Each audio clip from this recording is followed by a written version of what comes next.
CM ಸ್ಥಾನ ಡಿಕೆಶಿಗೆ ಅನ್ನುವಂತಹ ಸ್ವಾಮೀಜಿ ಹೇಳಿಕೆ ವಿಚಾರ ದೆಹಲಿಯಲ್ಲಿ ಡಿಸಿಎಂ ಡಿಕೆ ಶಿವಕುಮಾರ್ ಅವರು ಪ್ರತಿಕ್ರಿಯೆಯನ್ನು ಕೊಟ್ಟಿದ್ದಾರೆ. ಈ ವಿಚಾರದ ಬಗ್ಗೆ ಯಾರು ಕೂಡ ಮಾತನಾಡಬೇಡಿ, ನನಗೆ ಯಾರ ಸಹಮತವೂ ಬೇಡ, ಪಾರ್ಟಿಗೆ ಶಿಸ್ತು ಮುಖ್ಯ, ವ್ಯಕ್ತಿ ಅಲ್ಲ ಅಂತ ಡಿಸಿಎಂ ಹೇಳಿಕೆಯನ್ನು ಕೊಟ್ಟಿದ್ದಾರೆ.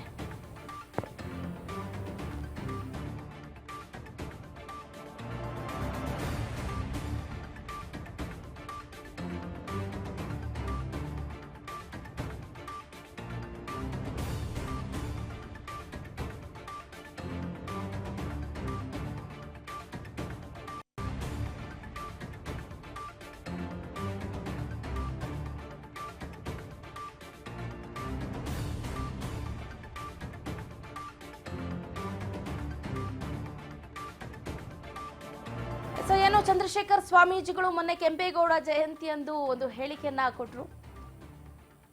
ಆ ವಿಷಯಕ್ಕೆ ಸಂಬಂಧಪಟ್ಟಂತೆ ದೆಹಲಿಯಲ್ಲಿ ಡಿಸಿಎಂ ಡಿಕೆ ಶಿವಕುಮಾರ್ ಕೂಡ ಪ್ರತಿಕ್ರಿಯೆಯನ್ನ ಕೊಟ್ಟಿದ್ದಾರೆ. ಆ ವಿಚಾರದ ಬಗ್ಗೆ ಯಾರು ಕೂಡ ಮಾತನಾಡಬೇಡಿ, ನನಗೆ ಯಾರ ಸಹಮತವೂ ಬೇಡ, ಬಿಟ್ಟು ಬಿಡಿ, ಅದನ್ನ ಹೇಳ್ಕೊಂಡು ಹೋಗ್ಬೇಡಿ, ಸುಮ್ಮನೆ ಅದಿಲ್ಲ ಸಲ್ಲದ ಹೇಳಿಕೆಗಳಿಗೆ ದಾರಿ ಮಾಡಿಕೊಡುತ್ತೆ. ನೋಡೋಣ, ಮುಂದಿನ ದಿನಗಳಲ್ಲಿ ಇನ್ನೂ ಕೂಡ ಅದಕ್ಕೆ ಟೈಮ್ ಇದೆ. ಈಗಲೇ ಯಾಕೆ ಅದನ್ನ ಕೆದಕಿ ಪದಕಿ ಎಲ್ಲರಲ್ಲಿ ಮನಸ್ತಾಪವನ್ನ ಉಂಟು ಮಾಡ್ತೀರಾ ಅಂತ ದೆಹಲಿಯಲ್ಲಿ ಡಿಸಿಎಂ ಡಿಕೆ ಶಿವಕುಮಾರ್ ಹೇಳಿಕೆಯನ್ನ ಕೊಟ್ಟಿದ್ದಾರೆ.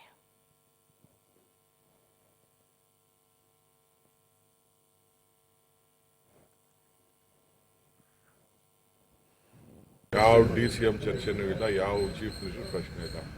ಸ್ವಾಮಿಗಳು ಅಭಿಮಾನದ ಮೇಲೆ ನನ್ನ ಬಗ್ಗೆ ಮಾತಾಡಿರ್ಬೋದು ಅಷ್ಟೇ. ದಯವಿಟ್ಟು ನಾನು ರಿಕ್ವೆಸ್ಟ್ ಮಾಡ್ತೀನಿ, ಯಾರ ರೆಕಮೆಂಡೇಶನು ನನಗೆ ಅವಶ್ಯಕತೆ ಇಲ್ಲ. ನಾವು ಮಾಡಿರೋ ಕೆಲಸಕ್ಕೆ ನಮ್ಮ ಪಾರ್ಟಿ ಹೈಕಮಾಂಡು ತೀರ್ಮಾನ ಮಾಡ್ತದೆ. ನಾನು ಖರ್ಗೆ ಸಾಹೇಬರು, ಚೀಫ್ ಮಿನಿಸ್ಟ್ರು, ಸಿದ್ದರಾಮಯ್ಯ ಸಾಹೇಬರು, ನಾನು ಎಲ್ಲ ಕೂತ್ಕೊಂಡು ನಾವೇನೋ ನಮ್ಮದೇನೋ ನಾವು ಪಕ್ಷದ ಹಿತದೃಷ್ಟಿಯಿಂದ ನಾವು ಯಾವ ರೀತಿ ಕೆಲಸ ಮಾಡಬೇಕು ಅಂತ ಒಂದು ತೀರ್ಮಾನಕ್ಕೆ ಬಂದಿದ್ದೇವೆ ಹೈಕಮಾಂಡ್. ಸೊ ಯಾರು ಯಾವ MLAನೂ ಮಾತಾಡೋದು ಅವಶ್ಯಕತೆ ಇಲ್ಲ, ಯಾವ ಮಂತ್ರಿನೂ ಮಾಡೋದು ಅವಶ್ಯಕತೆ, ಯಾವ ಸ್ವಾಮಿಗಳ ಅವಶ್ಯಕತೆ ಇಲ್ಲ. ಅವ್ರ ಆಶೀರ್ವಾದ ಇದ್ದರೆ ದಯವಿಟ್ಟು ಒಳಗಡೆಯಿಂದನೇ ಅವ್ರು ಅರಸ್ತಿ ಸಾಕು. ಅಷ್ಟು ಬಿಟ್ಟರೆ ದಯವಿಟ್ಟು ಇಲ್ಲಿಗೆ ಮುಗಿಬೇಕು. ನನಗೆ ಈ CM ವಿಚಾರ ಪಬ್ಲಿಕ್ಕಲ್ಲಿ ಮಾಧ್ಯಮದಲ್ಲಿ ಡೆಪ್ಟಿ CM ವಿಚಾರ ಯಾವ ಮಂತ್ರಿ ಆಗಲಿ ಮಾಡೋಂಥ ಅವಶ್ಯಕತೆ. ಇನ್ನು ಹೇಳ್ತೀರಲ್ಲ, AICC ಅವರಲ್ಲಿ ನಾನಾಗಲಿ ವಿಧಿ ಇಲ್ಲದೆ ನೋಟಿಸ್ ಕೊಡಬೇಕಾದಂಥ ಅನಿವಾರ್ಯತೆ ಯಾರಾದರೂ ಶಾಸಕರಾಗಲಿ ಯಾರೇ ಆಗಲಿ ಪ್ರಸ್ತಾವನೆ ಮಾಡಿದ್ರೆ ನಮ್ಮ ಪಾರ್ಟಿಯವರು, ನಾನು ವಿಧಿ ಇಲ್ಲದೆ ನಾನು ಶಿಸ್ತಿನ ಕ್ರಮವನ್ನು ಕೈಗೊಳ್ಳಬೇಕಾಗುತ್ತೆ. ಪಾರ್ಟಿಗೆ ಶಿಸ್ತು ಇಂಪಾರ್ಟೆಂಟ್. ಶಿಸ್ತಿಲ್ಲ ಅಂದರೆ ಯಾರೂ ಇಲ್ಲ. ಪಕ್ಷ ತರಬೇಕಾದ್ರೆ ಎಷ್ಟು ಶ್ರಮ ಪಟ್ಟಿದ್ದೀವಿ, ಏನು ಮಾಡಿದ್ವಿ ಅಂತ ನಮ್ಗೆ ಗೊತ್ತಿದೆ. ಇವತ್ತು ಇವ್ರು ಯಾರು ಏನು ಮಾತಾಡೋಂಥ ಅವಶ್ಯಕತೆ ಇಲ್ಲ. ಯಾವ DCM ಚರ್ಚೆನೂ ಇಲ್ಲ, ಯಾವ ಚೀಫ್ ಮಿನಿಸ್ಟರ್ ಯಾರು ಏನು ಕೂಡ ಮಾತಾಡುವಂತಹ ಅವಶ್ಯಕತೆ ಇಲ್ಲ. ನನಗೆ ಯಾರ ಬೆಂಬಲವೂ ಕೂಡ ಬೇಡ. ನನಗೆ ಗೊತ್ತಿದೆ ಯಾವ ಸಂದರ್ಭದಲ್ಲಿ ಏನು ಮಾತಾಡಬೇಕು ಅಂತ. ಸದ್ಯದ ಮಟ್ಟಿಗೆ ಯಾರೊಬ್ರು ಕೂಡ CM ಬದಲಾವಣೆ ಬಗ್ಗೆ ಚರ್ಚೆ ಆಗಿರ್ಬೋದು, DCM ಬದಲಾವಣೆ ಬಗ್ಗೆ ಚರ್ಚೆ ಆಗಿರ್ಬೋದು, ಯಾರೊಬ್ರು ಕೂಡ ಮಾತಾಡೋದಕ್ಕೆ ಹೋಗಬೇಡಿ. ಸುಮ್ಮನೆ ಅದು ಪಕ್ಷದಲ್ಲಿ ಒಂದು ರೀತಿಯಾದಂತಹ ಆಂತರಿಕ ಬೇಗುದಿಯನ್ನ ಉಂಟು ಮಾಡುತ್ತೆ ಅಂತ ದೆಹಲಿಯಲ್ಲಿ DCM ಹೇಳಿಕೆಯನ್ನ ಕೊಟ್ಟಿದ್ದಾರೆ. ಯಾರೊಬ್ರು ಕೂಡ ಮುಂದಿನ ದಿನಗಳಲ್ಲಿ ಮಾತಾಡಬೇಡಿ, ಈಗ ಆಗ್ತಾ ಇರೋದೇ ಸಾಕು, ಇದು ಬಿಜೆಪಿಗೆ ಅಸ್ತ್ರ ಆಗ್ತಾ ಇದೆ, ನನಗೆ ಯಾರ ಸಹಮತವೂ ಬೇಡ, ಯಾರ ಬೆಂಬಲವೂ ಕೂಡ ಬೇಡ, ಪಕ್ಷ ನಾನು ಮಾಡ್ತಾ ಇರುವಂತಹ ಕೆಲಸಕ್ಕೆ ಹುದ್ದೆಯನ್ನ ಕೊಡ್ತಾ ಇದೆ, ನಾನು ಅದನ್ನ ನಿಭಾಯಿಸ್ತಾ ಇದ್ದೀನಿ, ಆ ಕೆಲಸವನ್ನ ನಾನು ಅಚ್ಚುಕಟ್ಟಾಗಿ ನಡೆಸ್ತಾ ಇದ್ದೀನಿ ಅಂತ ನನಗೆ ನಂಬಿಕೆ ಇದೆ. ಯಾರೊಬ್ಬರು ಸುಮ್ಮನೆ ಟೀಕಾ ಪ್ರಹಾರವನ್ನ ನಡೆಸೋದಕ್ಕೆ ಹೋಗಬೇಡಿ. ಪಾರ್ಟಿಗೆ ಶಿಸ್ತು ಬಹಳ ಮುಖ್ಯ ಆಗುತ್ತೆ. ಪಾರ್ಟಿಯಲ್ಲಿ ಶಿಸ್ತು ಇಲ್ಲ ಅಂತಂದ್ರೆ ಅದು ಬೇರೆ ರೀತಿನೇ ಪೋರ್ಟ್ರೇ ಆಗುತ್ತೆ. ಪಾರ್ಟಿಗೆ ಶಿಸ್ತು ಮುಖ್ಯ, ವ್ಯಕ್ತಿ ಅಲ್ಲ. DCM CM ಹುದ್ದೆ ಬಗ್ಗೆ ಎಲ್ಲೂ ಕೂಡ ಯಾರು ಕೂಡ ಚರ್ಚೆ ಮಾಡೋದಕ್ಕೆ ಹೋಗಬೇಡಿ ಅಂತ DCM ಡಿಕೆ ಶಿವಕುಮಾರ್ ಅವರು ವಿನಂತಿಯನ್ನ ಮಾಡಿಕೊಂಡಿದ್ದಾರೆ. ಒಟ್ಟಾರೆಯಾಗಿ ಒಂದೇ ಒಂದು ಹೇಳಿಕೆ ಈಗ ರಾಜ್ಯ ರಾಜಕಾರಣದಲ್ಲಿ ಒಂದು ರೀತಿಯಾದಂತಹ ಬಿರುಗಾಳಿಯನ್ನ ಎಬ್ಬಿಸಿದೆ ಅಂತಾನೆ ಹೇಳ್ಬೋದು. ಕೆಂಪೇಗೌಡ ಜಯಂತಿಯಂದು ಚಂದ್ರಶೇಖರ ಸ್ವಾಮೀಜಿಗಳು ಕೊಟ್ಟಂತಹ ಹೇಳಿಕೆ ಇದೆಯಲ್ಲ, ಸಿದ್ದರಾಮಯ್ಯನವರೇ ನಿಮ್ಗೆ ಈಗಾಗಲೇ ಅನುಭವ ಇದೆ ಮುಖ್ಯಮಂತ್ರಿಗಳಾಗಿ, ಮುಂದಿನ ದಿನಗಳಲ್ಲಿ DCM ಡಿಕೆ ಶಿವಕುಮಾರ್ಗೂ ಒಂದು ಅವಕಾಶವನ್ನ ಕಲ್ಪಿಸಿಕೊಡಿ, ಅವ್ರಿಗೂ ಕೂಡ ಮುಖ್ಯಮಂತ್ರಿ ಹುದ್ದೆಯನ್ನ ಬಿಟ್ಕೊಡಿ ಅಂತ ಹೇಳಿದ್ದು ಒಂದೇ ಒಂದು ಹೇಳಿಕೆ ಬಹಳ ದೊಡ್ಡ ಮಟ್ಟದಲ್ಲಿ ಚರ್ಚೆಗೆ ಗ್ರಾಸ ಆಗ್ತಾ ಇರೋದು. ಕೆಲವೊಂದು ಕಡೆ ಪರ ವಿರೋಧದ ಚರ್ಚೆಯ ನಡುವೆನೆ ಡಿಕೆ ಶಿವಕುಮಾರ್ ಈಗಲೇನೆ ಅದಕ್ಕೆ ಬೇಸತ್ತು ಹೋಗ್ಬಿಟ್ಟಿದ್ದಾರೆ. ಯಾರೊಬ್ಬರು ಕೂಡ ಅದರ ಬಗ್ಗೆ ಮಾತಾಡೋದಕ್ಕೆ ಹೋಗಬೇಡಿ, ಮುಂದಿನ ದಿನಗಳಲ್ಲಿ ಹೈಕಮಾಂಡ್ ಏನ್ ನಿರ್ಧಾರವನ್ನ ತಗೋಬೇಕೋ ಅದನ್ನ ತಗೊಳುತ್ತೆ ಅಂತ ಒಂದು ಪೊಲೀಸ್ ಸ್ಟಾಪ್ ಅನ್ನ ಇಟ್ಟಿದ್ದಾರೆ.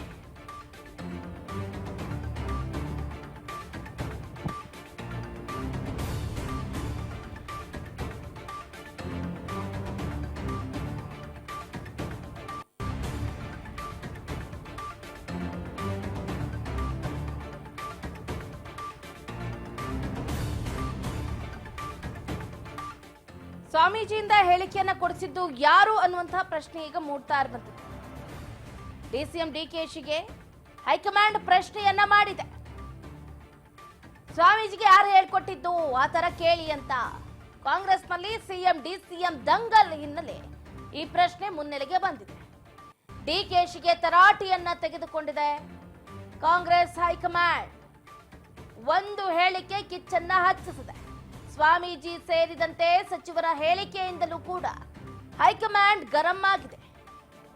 ಸ್ವಾಮೀಜಿ ಹತ್ರ ಈ ಹೇಳಿಕೆಯನ್ನ ಕೊಡಿಸಿದ್ದು ಯಾರು ಅನ್ನುವಂತ ಪ್ರಶ್ನೆ ಮೂಡ್ತಾ ಇದೆ. ಯಾರೂ ಕೂಡ ಕೊಡಿಸಿರ್ಲಿಕ್ಕೆ ಸಾಧ್ಯ ಇಲ್ಲ. Just because on the spot ಏನು ಕೆಂಪೇಗೌಡ ಜಯಂತಿಯ ಕಾರ್ಯಕ್ರಮದ ಸಂದರ್ಭದಲ್ಲಿ ಸ್ವತಃ ಚಂದ್ರಶೇಖರ್ ಸ್ವಾಮೀಜಿಗಳೇ ಆ ಹೇಳಿಕೆಯನ್ನ ಕೊಟ್ಟಿರೋದು ಎಲ್ಲರೂ ಕೂಡ ಗಮನಿಸಿದ್ದೀವಿ. ಆ ಒಂದು ವೇದಿಕೆಯಲ್ಲಿ ಡಿಸಿಎಂ ಡಿಕೆ ಶಿವಕುಮಾರ್, ಮುಖ್ಯಮಂತ್ರಿಗಳಾದಂತಹ ಸಿದ್ದರಾಮಯ್ಯ, ಹಲವಾರು ಸ್ವಾಮೀಜಿಗಳು, ನಿರ್ಮಲಾನಂದ ಶ್ರೀಗಳು ಕೂಡ ಅದೇ ಸಭೆಯಲ್ಲಿ ಅದೇ ಕಾರ್ಯಕ್ರಮದಲ್ಲೂ ಕೂಡ ಭಾಗಿಯಾಗಿದ್ರು. ಏಕಾಏಕಿ ಅವರು ಮೈಕ್ ಇಸ್ಕೊಂಡು ಈ ಹೇಳಿಕೆಯನ್ನ ಕೊಟ್ಟಿದ್ದು ಎಲ್ಲರನ್ನೂ ಕೂಡ ಒಂದು ಕ್ಷಣ ದಿಗ್ಭ್ರಾಂತರನ್ನಾಗಿ ಮಾಡಿತು. ಬಟ್ ಈಗ ಅದರ ವಿರುದ್ಧ ಪರ ವಿರೋಧದ ಚರ್ಚೆ ಆಗ್ತಾ ಇರೋದ್ರಿಂದ ಒಂದು ಕಡೆ ಹೈಕಮಾಂಡ್ಗೆ ಮುಖಭಂಗ ಆಗ್ತಾ ಇದೆ. ಪಕ್ಷದಲ್ಲಿ ಶಿಸ್ತು ಇಲ್ಲ, ಬಾಯಿಗೆ ಬಂದಂಗೆ ಹೇಳಿಕೆಯನ್ನ ಕೊಡ್ತಾ ಇದ್ದಾರೆ. ಪಕ್ಷದಲ್ಲಿ ಒಗ್ಗಟ್ಟಿನ ಬಲ ಇಲ್ಲ. ಹಾಗಾಗಿ ಮುಂದಿನ ದಿನಗಳಲ್ಲಿ ಈ ಹೇಳಿಕೆ ಮತ್ತಷ್ಟು ಪ್ರಚಲಿತಗೊಂಡ್ರೆ ಪಕ್ಷಕ್ಕೆ ನಿಜಕ್ಕೂ ಕೂಡ ಡ್ಯಾಮೇಜ್ ಆಗುತ್ತೆ ಅನ್ನುವಂತಹ ಭಯದಲ್ಲಿ ಇದಕ್ಕೆ ಇಲ್ಲೇ ಪುಲಿ ಸ್ಟಾಪ್ ಅನ್ನ ಇಡುವುದಕ್ಕೆ ಕಾಂಗ್ರೆಸ್ನ ಹೈಕಮಾಂಡ್ ನಾಯಕರು ಮುಂದಾಗ್ತಾ ಇರುವಂತೆ ಕಾಣ್ತಾ ಇದೆ. ಹಾಗಾಗಿನೇ ಡಿಸಿಎಂ ಡಿಕೆ ಶಿವಕುಮಾರ್ ಕೂಡ ಈ ಹೇಳಿಕೆಗಳನ್ನ ಅಥವಾ ಇದರ ಬಗ್ಗೆ ಮಾತಾಡುವುದನ್ನ ಇಲ್ಲಿಗೆ ನಿಲ್ಲಿಸಿಬಿಡಿ, ಹೈಕಮಾಂಡ್ ಏನು ಮುಂದಿನ ದಿನಗಳಲ್ಲಿ ನಿರ್ಧಾರವನ್ನ ತೆಗೆದುಕೊಳ್ಳುತ್ತೋ ಅದಕ್ಕೆ ನಾನು ಬದ್ಧನಾಗಿರ್ತೀನಿ ಅಂತಾನೂ ಕೂಡ ಹೇಳಿಕೆಯನ್ನ ಕೊಟ್ಟಿರುವಂತದ್ದು. ಒಟ್ಟಾರೆಯಾಗಿ ಒಂದೇ ಒಂದು ಹೇಳಿಕೆ ಕಾಂಗ್ರೆಸ್ ಪಾಳೆಯದಲ್ಲಿ ಒಂದು ರೀತಿಯಾದಂತಹ ಸಂಚಲನವನ್ನ ಮೂಡಿಸಿದೆ ಅಂದ್ರೂ ಕೂಡ ತಪ್ಪಾಗ್ಲಿಕ್ಕಿಲ್ಲ.